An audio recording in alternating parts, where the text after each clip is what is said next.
Boa tarde, irmão. Boa tarde, irmã. Frater Soror.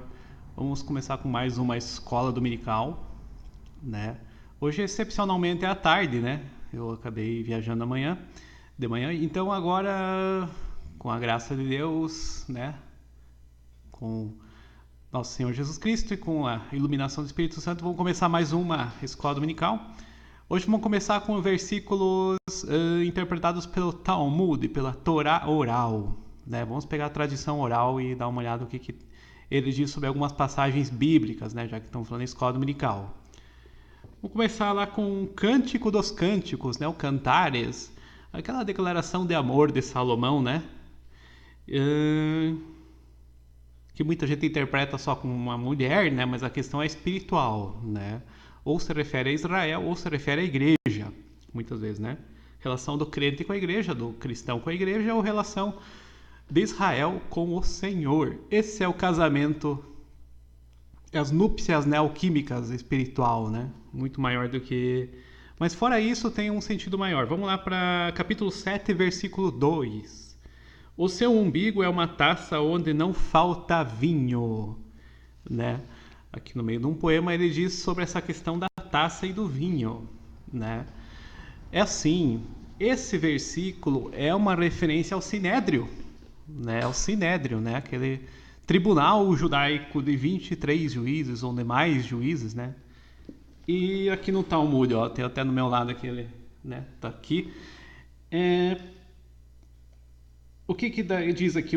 Essa questão do vinho, ela era misturada com água, né? Então, senão o vinho não podia ser tomado, não podia ser bebido, né? Então tinha uma fórmula para misturar com água para o vinho ser potável, no caso aí, né? Mas a questão da lua aqui, ó, um vaso em forma de lua é uma referência ao sinédrio, pois os membros do sinédrio se sentavam em um semicírculo que tinha a fórmula de um crescente, uma lua, né? Então, olha que interessante. E a questão do vinho tem que ser um terço, né?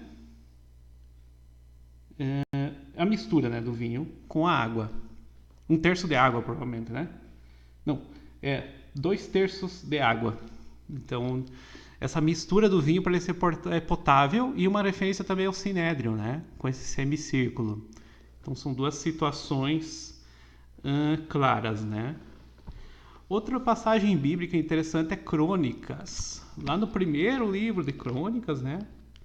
No último capítulo dele, versículo 23. E assim o rei Salomão sentou-se no trono de Deus, o Senhor, em lugar de Davi, o seu pai. E enriqueceu e tudo mais, né? Então o rei Salomão, né? Para quem não lembra, né? Mais uma vez, o que é se sentar no trono? O Salomão, segundo o Talmud aqui, né? Mais uma vez, ele tinha poder sobre os demônios, né? Ele conhecia essa magia, né?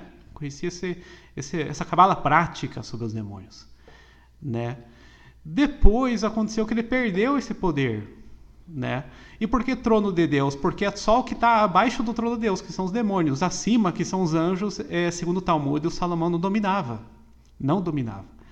E quem tirou o poder de Salomão depois, né, que Salomão chegou a perder esse poder, foi Asmodeu, né? O Asmodeu é um demônio citado aqui no Talmud dele, né? Muito interessante, por sinal, né?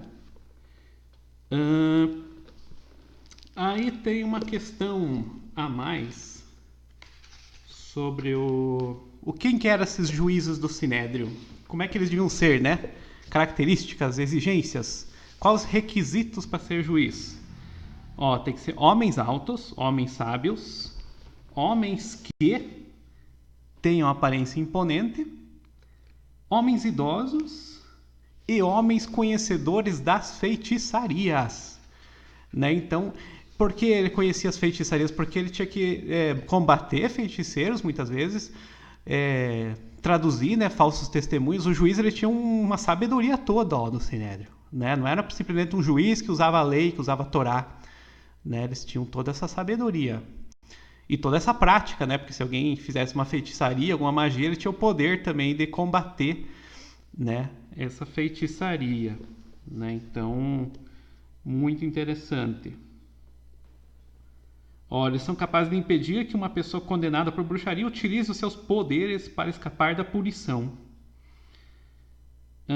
Também expor aqueles que usam feitiçaria para fazer com que as pessoas se desviem do caminho, diz Rashi, né? O sábio aqui judeu.